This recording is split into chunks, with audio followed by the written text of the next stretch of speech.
Alors, je voudrais voir avec vous un certain nombre d'exercices, d'exemples plutôt, oui, d'exemples, sur la manière de terminer une partie. Ces exemples, ils vous aideront un petit peu à exploiter le potentiel offensif de vos pièces. Qu'est-ce que ça veut dire, n'est-ce pas, exploiter le potentiel offensif de vos pièces? Oui, non, mais d'accord, mais ça veut dire quoi? Ça veut dire quoi, exploiter le potentiel offensif de... c'est-à-dire qu'on a des pièces, il faut savoir quoi faire avec. Et comment on peut les utiliser pour l'attaque. Alors là, maintenant, on va voir les derniers coups d'une partie, c'est-à-dire comment on achève le roi. Alors, dans cette position, vous avez les blancs. Réfléchissez à ce que vous allez faire pour... On va voir un certain nombre de solutions. Alors toi, tu nous proposes quoi? Tu nous proposes tour prend H6. C'est pas mal, parce que, en fait, qu'est-ce que tu t'es aperçu? Tu t'es aperçu que ici, il y a deux pièces qui attaquent sur la case H6. Donc, tu nous proposes de faire tour prend H6 échec. Qu'est-ce qui se passe si fou prend H6? Automne. Et alors, qu'est-ce qui se passe? Échec, qu'est-ce qui fait le roi noir?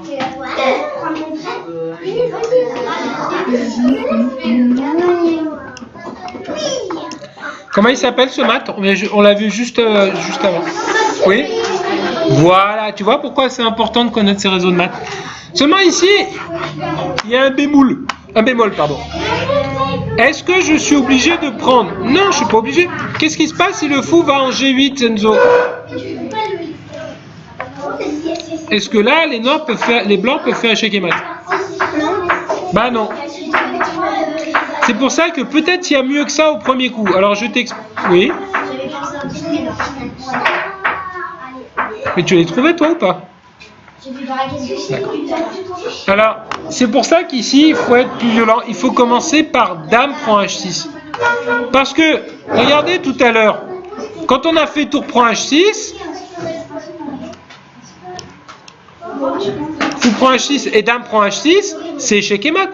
Mais est-ce qu'on a besoin d'avoir une Dame en H6? Non, ça peut très bien être une tour. On n'a pas besoin de la Dame pour l'échec et mat. Enfin, on en a besoin pour commencer la combinaison, mais on n'a pas besoin de la Dame pour terminer la combinaison et faire échec et mat. C'est pour ça qu'ici, le bon coup, c'est Dame prend H6. Si Fou prend H6, qu'est-ce qui se passe à ce moment-là?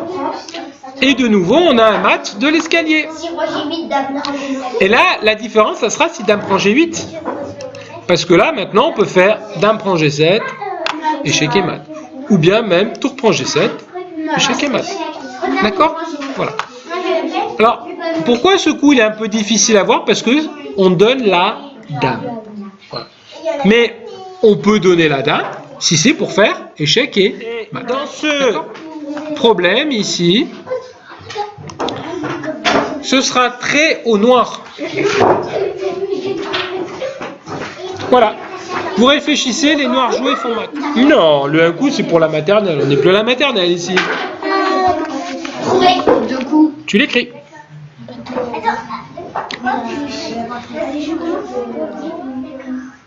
Je crois que tu vas marquer alors si tu crois que tu as trouvé.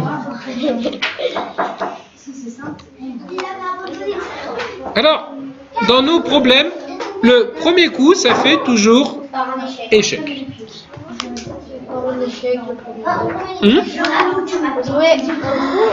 Alors, si tu peux trouver un échec et mat sans faire échec au premier coup, je t'écoute.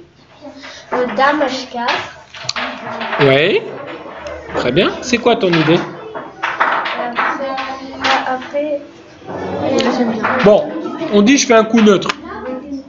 Et après, la dame, elle mange le pion. Oui, échec Elle et prend mat. H2 et c'est échec et mat. Comment il s'appelle ce mat? Oui.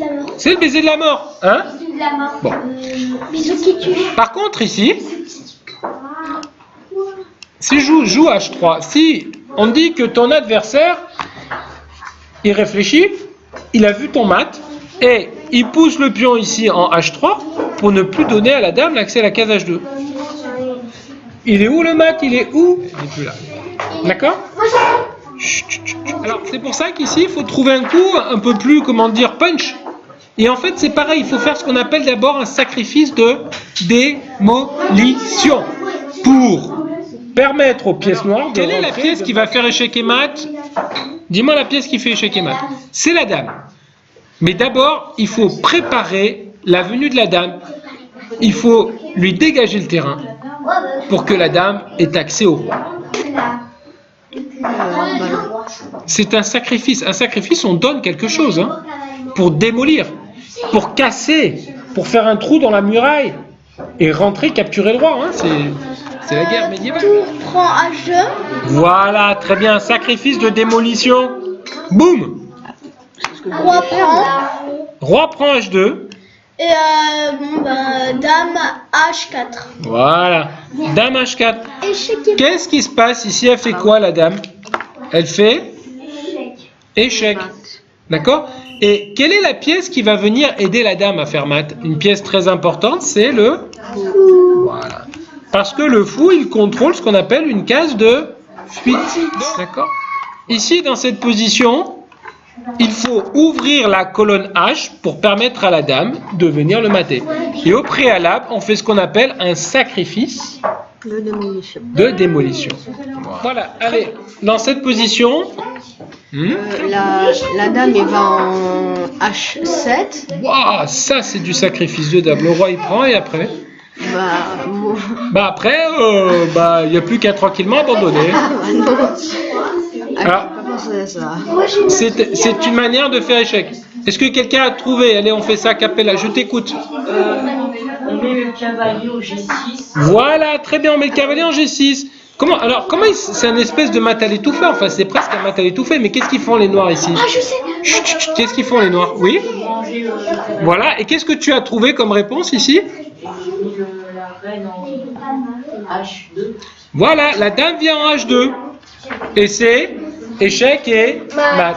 Comment il s'appelle ce mat? C'est le mat du couloir. C'est pour ça qu'il est très important de connaître ces schémas de maths pour réaliser ensuite des combinaisons plus complexes. Est-ce que c'est compris?